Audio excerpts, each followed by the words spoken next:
Can you give us a sense of whether Samsung is the start of something else and wider? What other conglomerates could be hit by this?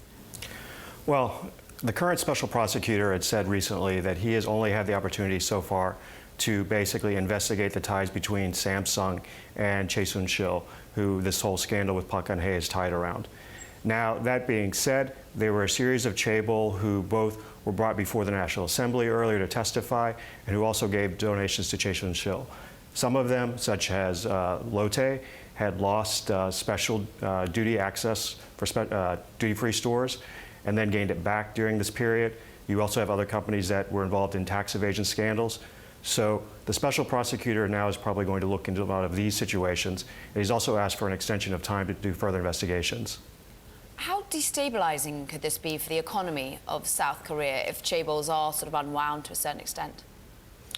Well, traditionally they've been run through the families, and without the head of the family in charge, there's been no essential authority to take and make major decisions in terms of how to do new strategic moves, new investments.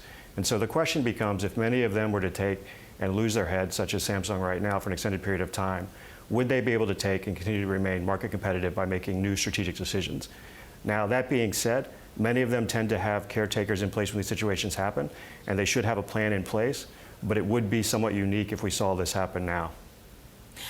You're a man who worked on Capitol Hill. You're a man who has great insight into trade and foreign relations when you worked on Capitol Hill. Can you give us the trade and foreign policy element of South Korea now, working with the new administration in the United States while North Korea is firing off missiles?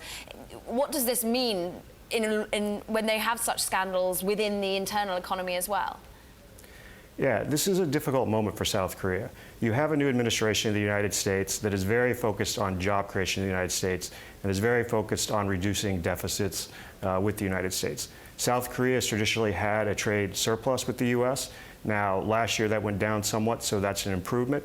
But we've seen so far, when Prime Minister Abe came to the United States, the one thing he did was to come forward and say, listen, I've talked to my companies, here are the types of investments we can make in the United States. Now, it's going to behoove South Korea to be able to do the same.